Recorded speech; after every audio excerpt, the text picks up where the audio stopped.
In 1929, the American stock market was the most exciting and celebrated place on earth.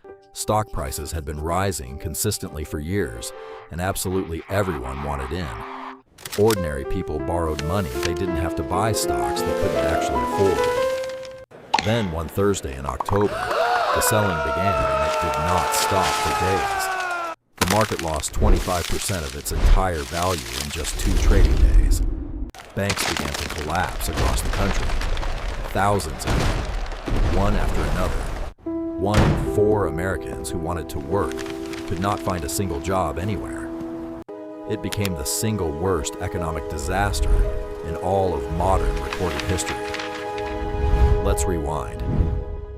To understand the Great Depression properly, you have to begin a full decade earlier. The First World War had finally ended in 1918, after years of devastating global conflict. America had emerged from the war stronger economically than almost any other nation. Its factories were fully intact, its banks were full, and its entire workforce was home. The decade that followed was called the Roaring Twenties for very good reason. New technologies completely transformed everyday American life in the 1920s. American businesses were expanding rapidly, and worker productivity was rising strongly. Wages were growing, and for many ordinary Americans, life was genuinely getting better. The stock market was reflecting and amplifying all of this extraordinary national optimism.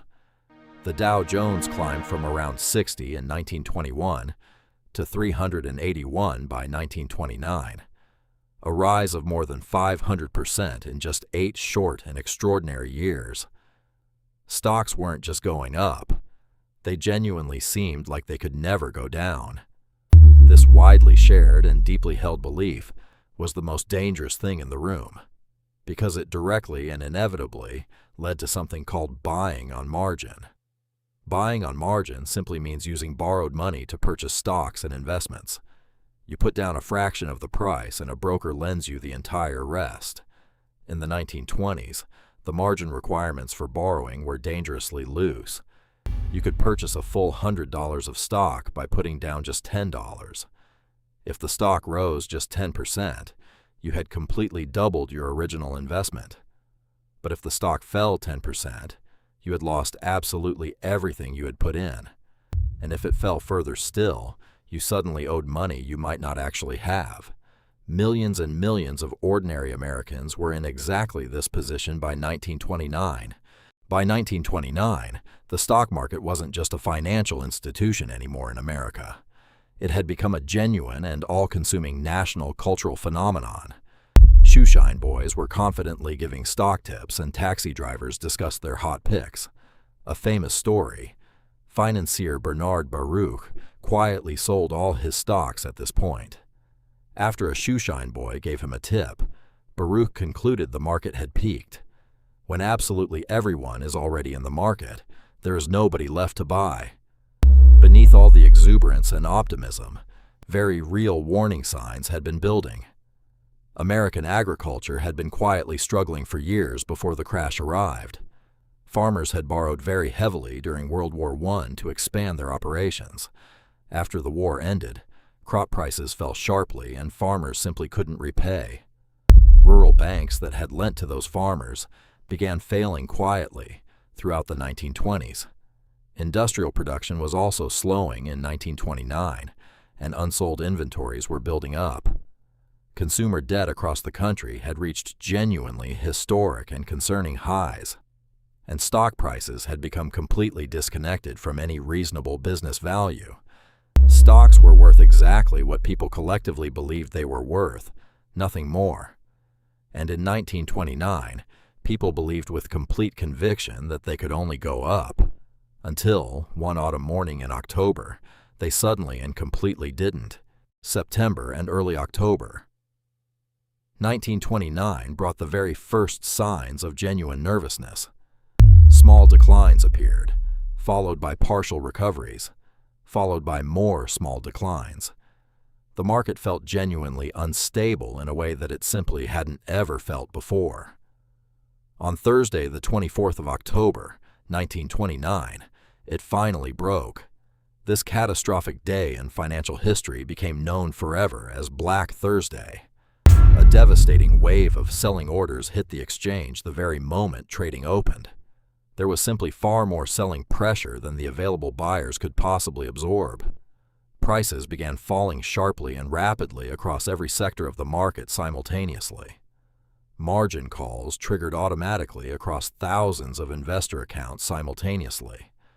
Investors on margin received urgent demands: deposit more cash into your account immediately, or the broker would immediately sell their entire stock position to cover the outstanding debt. Unable to pay, millions of investors had their entire stock positions force sold immediately. That forced selling generated even more selling pressure, which pushed prices even lower, which triggered even more margin calls, which created even more devastating forced selling. A group of the most prominent New York bankers pooled emergency resources and intervened.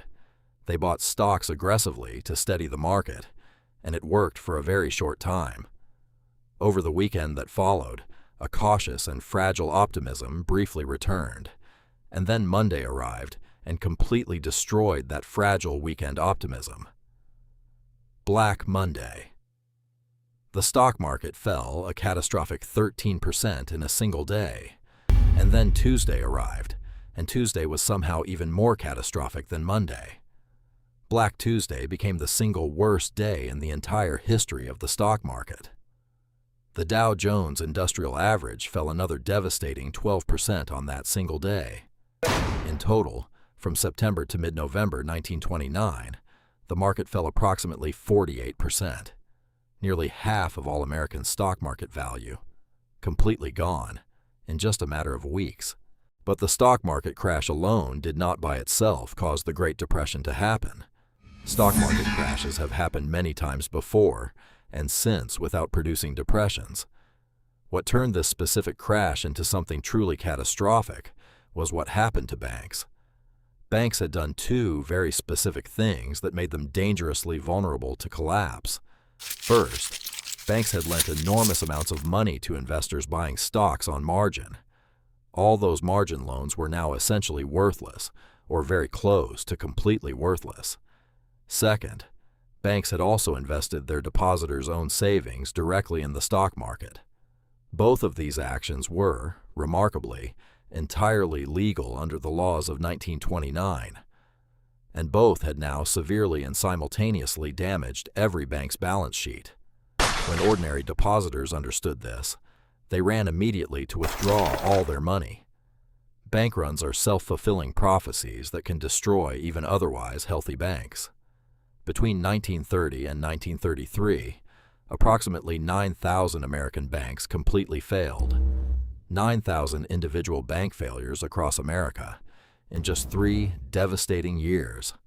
Approximately 1 in every 3 American banks failed and never reopened its doors. When a bank failed, every dollar of deposits held inside it was simply completely lost. There was no federal deposit insurance protecting ordinary Americans in 1930. If your specific bank closed its doors, your entire life savings went with it forever. The entire American credit system froze completely and stopped functioning almost overnight. Businesses couldn't borrow money to pay their workers or purchase their necessary supplies. So businesses across America began cutting workers or simply closing their doors forever. Workers without jobs and without income had no choice but to stop spending entirely. When consumers stopped spending, every other business around them lost all its customers. Those businesses then cut their own workers or closed, and the spiral continued. A completely self-reinforcing and accelerating downward economic spiral had taken hold. By 1933, the unemployment rate across the United States had reached 25%. 1 in every 4 Americans who desperately wanted to work simply could not find any work. Bread lines stretched for multiple city blocks in every single major American city. Soup kitchens operated around the clock, serving millions of desperate meals every single day. Families who had proudly owned their homes for years lost them to bank foreclosure. Improvised shantytowns appeared on the edges of every major American city. They were called Hoovervilles, a bitter and deliberate reference to President Hoover. President Hoover genuinely believed the economy would naturally correct itself over time. The American economy did not self-correct. It continued to deteriorate month after month. Then the government made one catastrophic policy error that deepened absolutely everything. In 1930, Congress passed the Smoot-Hawley Tariff Act, raising import taxes dramatically on over 20,000 different foreign goods. Other countries immediately retaliated with their own tariffs on American exports. Global trade collapsed catastrophically as tariff walls went up across the entire world. The protective policy that was meant to help American workers made everything dramatically worse. In 1932, a devastated American public voted for a new president, Franklin D. Roosevelt. Roosevelt arrived in Washington with one clear and simple premise: government had to act. He launched the sweeping New Deal, an unprecedented set of programs and bold reforms. In his first 100 days, more legislation passed than in the previous entire decade. Roosevelt's very first priority was immediately stabilizing the entire American banking system. FDR declared a national bank holiday, temporarily closing every single American bank, then reopening only those banks that government examiners had certified as financially sound. He then gave a historic radio address explaining exactly what he had done and why. When banks reopened, Americans deposited far more money than they chose to withdraw. National confidence had been partially but meaningfully restored through direct communication. The Glass-Steagall Act permanently separated investment banking from commercial deposit banking. Banks could never again legally gamble with ordinary depositors' money in the stock market. Federal deposit insurance was created for the first time. The FDIC was established, protecting ordinary Americans' savings deposits up to a specific and guaranteed limit. The Securities and Exchange Commission was also created to regulate America's stock markets, to prevent the exact kinds of abuses that had helped inflate the catastrophic bubble. Social Security was established in 1935, creating a retirement safety net for Americans, providing a basic financial safety net for elderly Americans who could no longer work. The New Deal was transformative, but it did not immediately and fully end the Depression. A second major recession in 1937 significantly set back the fragile economic recovery. The Depression did not fully and completely end until the beginning of the Second World War, when wartime industrial production finally mobilized the entire American workforce fully.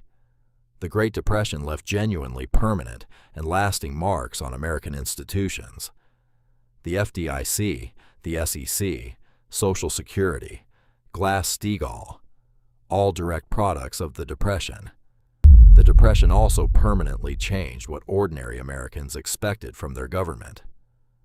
Before the Depression, government did not intervene in economic downturns at all. After the Depression, Americans expected their government to provide real protection and safety nets. The party came to a devastating end, because every financial party always eventually does, and because millions of ordinary Americans had borrowed enormous sums of money to attend it. The belief that prices can only ever go up is the setup for absolutely every bubble, not just 1929, every single financial bubble in history, every single time. If you enjoyed this story, subscribe for more finance disasters, market crashes, and billion-dollar mistakes that changed history. The next one is even crazier.